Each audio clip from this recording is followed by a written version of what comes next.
That's right, guys. This is the Existential Nerd, and I am Eric Schuetz. So, here with my handy-dandy tablet, we're going to be discussing a very important topic. Now, we all know Batman vs. Superman, Dawn of Justice, has been released and has been doing fairly well in cinema. However, it's not critically acclaimed. It's kind of panned out, if you will. Fans and critics are both attacking the film pretty heavily, saying that it just isn't a good film, it just isn't working, it's too much, not enough, this or that. Are we sure?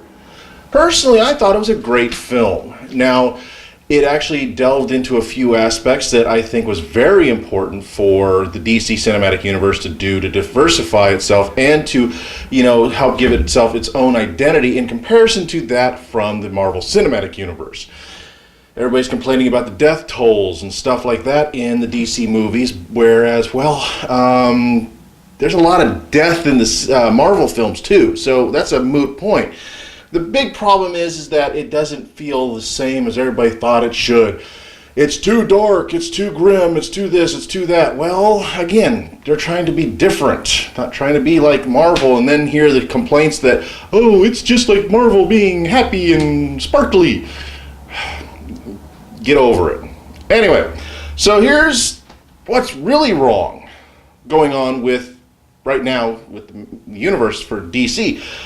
Unfortunately, it sounds like Seth Grahame-Smith will not be directing, The Flash, due to creative differences. Now, here's where I'm having a bit of a problem. He kind of helped with the script, write the script, screenplay stuff. Creative differences with your own story. The problem is DC is wanting certain things to happen. It wants to go a certain direction. It wants certain things to happen, obviously, to help make the films big and flashy and stuff. Well, there's the problem. You can only do so much, and the more they try to tinker with the films, the more they try to do something with them, the more delay you're going to have with the film, or you're going to have to cut corners in order to get it out on time. They're failing. Really, they are. Number two, Zack Snyder is getting a lot of flack from Warner Brothers. Shooting has already started over in London for Justice League, but they're butting heads. Something about Burbank is just not pleased with where he's going. He's being adamant about what's happening because the script, the story, everything has already been laid out. It's already there, and they are moving forward with the film to get it out. However, Warner Brothers wants certain things to happen. This way they can cash in on the comic book movie fan craze thing going on.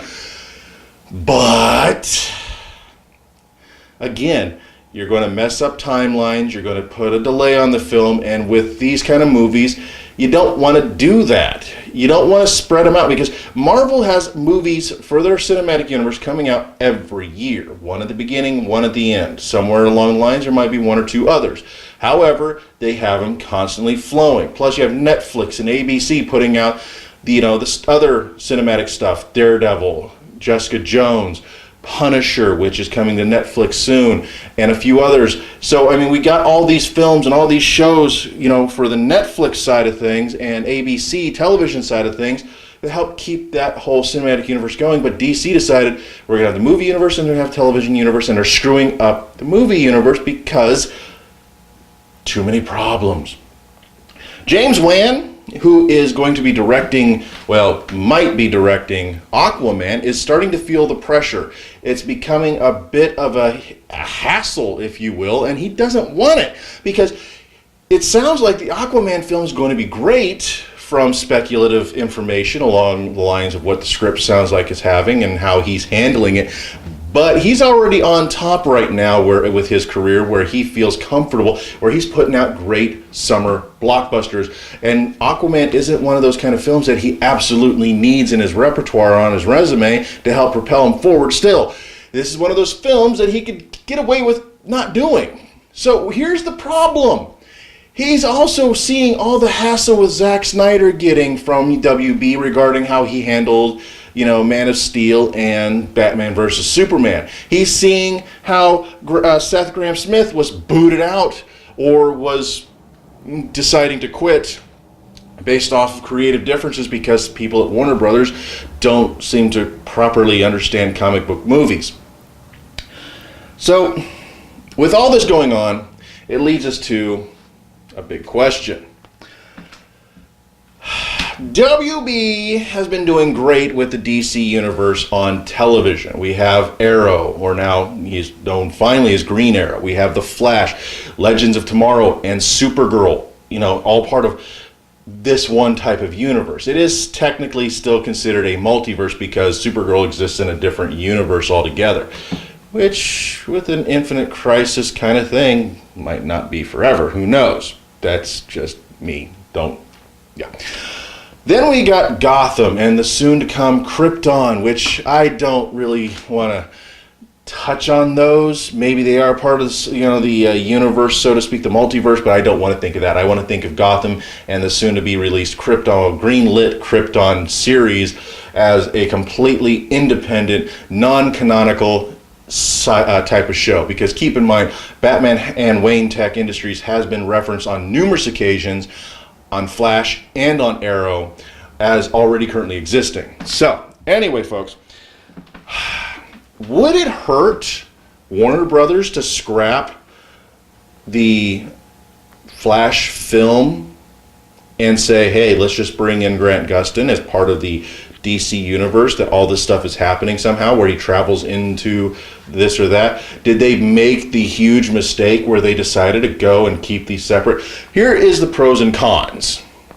So, the pros and cons of having the Arrowverse, let's call it the CW verse, with the current cinematic universe blending in together.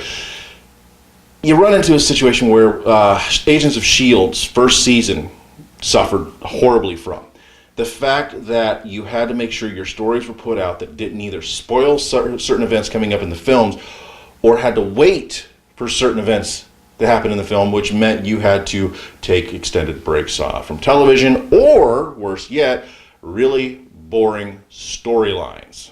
Now, yes, we all realize that the Agents of S.H.I.E.L.D. did have some horribly boring storylines in the first season because they were trying to play it out until Captain America Winter Soldier came out to help show what happened to S.H.I.E.L.D. And then, because of that happening, really threw a bit of a monkey into the wrenches, if you will, where S.H.I.E.L.D., Agents of S.H.I.E.L.D. kind of was not the right title for the show because S.H.I.E.L.D. Didn't quite not really actually exist anymore. So I'm curious. Now, with this, that means The Flash, The Arrow, Supergirl, Legends of Tomorrow. Now, Legends of Tomorrow, being time travel, can get away with a few things. But then again, not necessarily, because events in the film have an impact later on in the future that Legends of Tomorrow can't really divulge it, or they can't dive into because spoilers, and nobody wants to spoil your big summer blockbuster films. So there's all these problems that are there. Now, see, this is where maybe DC and Warner Brothers should just say, the heck with it, throw their hands up in the air and say, well, let's just make these TV shows, or maybe go with Netflix and have, movies and stuff done that way. Something that ties into the currently existing canon of shows, because, well, we're seeing how it's not working for the films. It's just, we got to find something, folks. I want to see the DC Universe succeed on film. At the same time, I don't want to see it sacrifice my love for the shows on television. I'd like to see them blend somehow, but we know that's not going to happen because idiots running the circus. The clowns are running the circus right now, folks, and that's how it feels with the DC Cinematic Universe.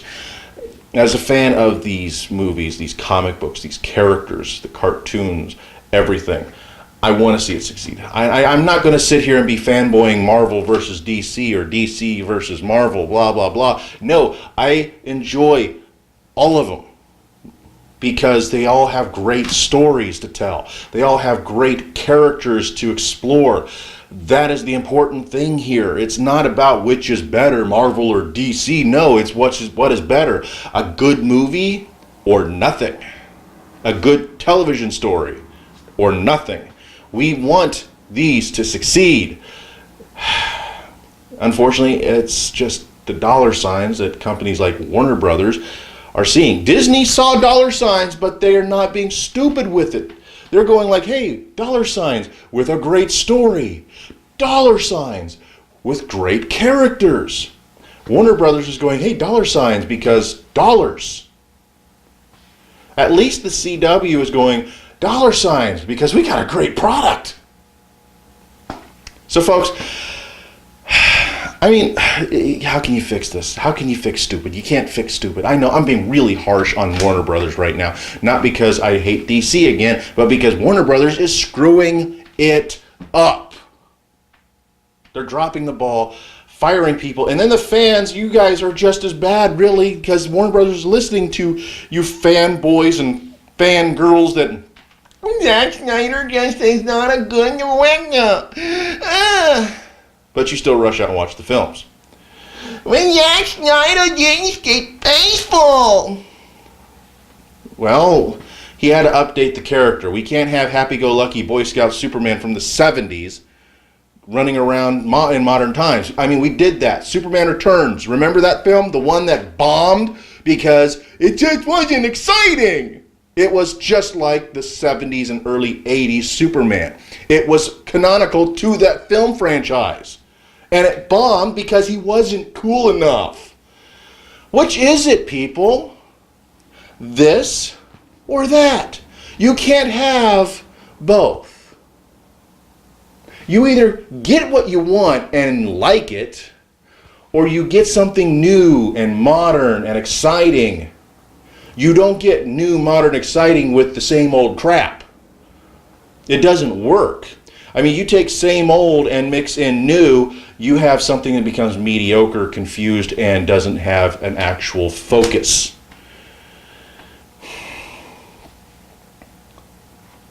I just have nothing more on this, folks.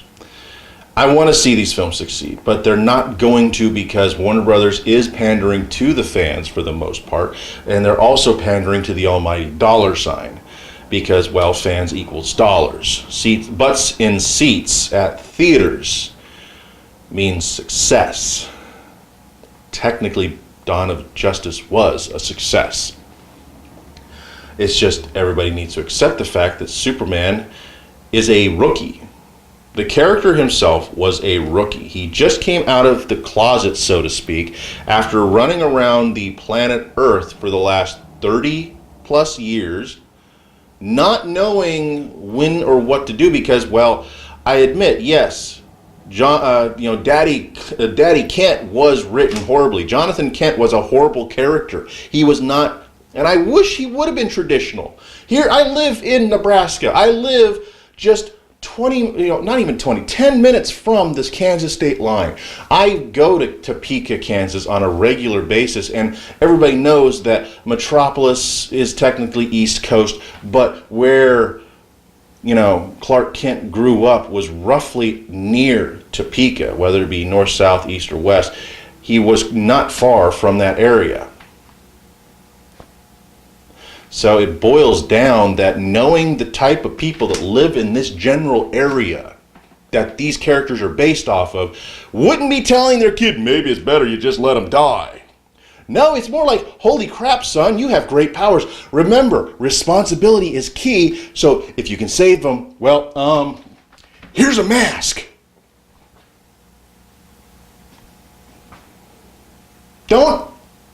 Hollywood, don't tell Mid-Americans, people from the Midwest, from the Great Plains, how we act, how we think. We know how we think, and that was unrealistic.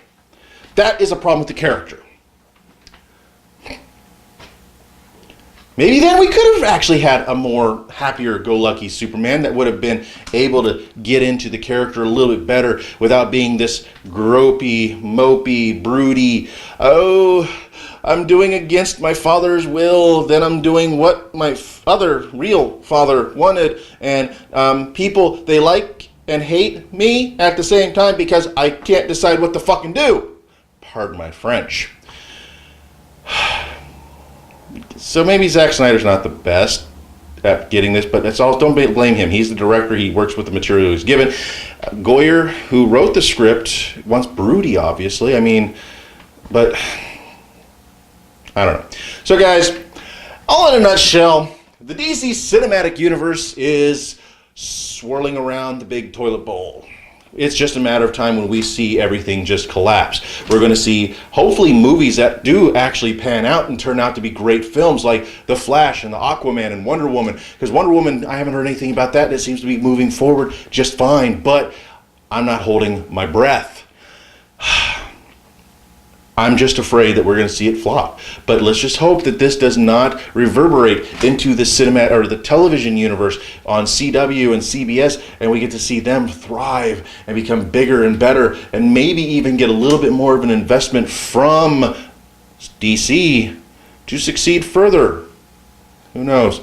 So guys, this has been more of a rant than an exploration of geekness and nerddom by me here on this episode of the Existential Nerd. So please tune in next time. We'll have more fun and exciting shows to go over with you. So, boom, I'm Eric, and again, this has been the Existential Nerd.